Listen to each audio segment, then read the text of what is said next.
All right, well, good morning, students and parents. Just want to create a quick video as we begin this online journey together. So I didn't see some of you on Friday, so I wanted to make sure that we were all on the same page with expectations as we try this together. You can see I'm in our classroom, missing you guys already. But as we begin this journey together, I do want to reiterate some expectations about things and just let you know how we're going to make this work together to continue learning. So I'm going to show a little board here as I talk so that you're able to kind of see what our expectations are as I talk through them. So number one is that we do want our students to spend about the same amount of time that they do in school at home. So about an hour of math or so, just to make sure we're getting all of our information, practicing all the concepts we need. So an hour, just like we're at school. Where to access things? For me, it's going to be on our my Power School page. I have a new tab called Learning at Home, and it's going to have a couple of lessons posted so that students can work ahead, and it will give them kind of the layout of the day and also some extra challenges as well to help boost their efforts as well. If for whatever reason that day doesn't take that student as long, you're always welcome to spend a little bit more time on their apps, ST and iReady. So students, please do that. As usual, like we're in class, let me know if you want any Ed Puzzles or iReady lessons reset. So iReady lets you have 2 tries. Ed Puzzles, obviously I would need to reset for you. I always want students to shoot for a yellow or green score. So if you're unhappy with that grade, just like we do in class, just let me know and I can reset it. So how to communicate with me. You all know that I like the Shobi app the most. So that's the best place for us as far as like if I was handing you a paper worksheet to work on. It allows me to write on your paper and send it back to you. Allows us to chat back and forth really quickly. So if for whatever reason you have seen that app disappear or it doesn't show that you're in our class, there's our class code again, 6BQ7H. But using the app instead of the website is most of the time better, but you could use either. Now, if Shobi has downtimes or it's not working well, we can always communicate over Power School messages or email, obviously. So there's more than one way to communicate. I want you to stay in touch. Remember, you're being held accountable for your assignment. So if I don't see anything posted or communication from you, then that's not a good sign. Okay, I want to see that you're engaging with our materials. So, all right, so what are we going to be working on?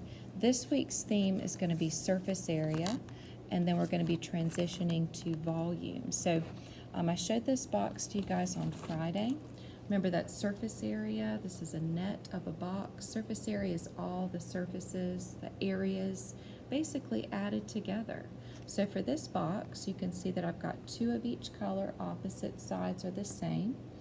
And if I was to find the surface area of this, I would find my length and my width, multiply to get my areas of each, and then basically add it all together. Now this one's all folded out, but a lot of times they're going to present it to you with only showing you like one of each side, like one red, one yellow, one blue, and you've got to envision what it would look like all folded out. And by the end of the week, we're going to have some challenges where they might ask you to leave out a side, like a top or a bottom of some kind. Now that's just a rectangular prism. We're also going to be doing things like this, where we do triangular prisms. You can see this one has a triangle on the front, and you can see rectangles as well. Now it's hard to see it. You have to visualize seeing through it. Got to use your x-ray vision here. You have to visualize seeing through it. So if I was to look through this box, it would kind of look something like this. It would have 3 rectangles and 2 triangles. So I'm going to have to find the area of each side and then add it together. So here I've got a triangle with a base and a height. So for this one, remember triangles are tricky. I would do base times height divided by 2. So 3 times 1 divided by 2 is 1.5. And then I've got my rectangles. In this case, they're all the same size, so that makes it a little bit easier. That's not always going to be the case. So my rectangle on the bottom and on the other sides is a 4 by 3, which is 12. Now to get my total surface area, my SA, I have to add up all of them together. So I would need 12, 12, and 12. And 2 triangles, 1.5 and 1.5. So that's kind of what we're going to be working on for a little bit. But keep in mind that they might throw some other special boxes at you. So here's some examples of those. Here's a hexagonal prism. So you can see it's got 2 hexagons and 6 rectangles that wrap around it to make it close up. And they also like to use pyramids for 7th graders. So this one has a square bottom and 4 triangles that close up. But again, a lot of times you're just going to see this part, and you got to visualize what you have to do to make it fold out. All right, well guys, that's all for right now. Let me know if I can help you. You can access your lessons on PowerSchool and stay in touch.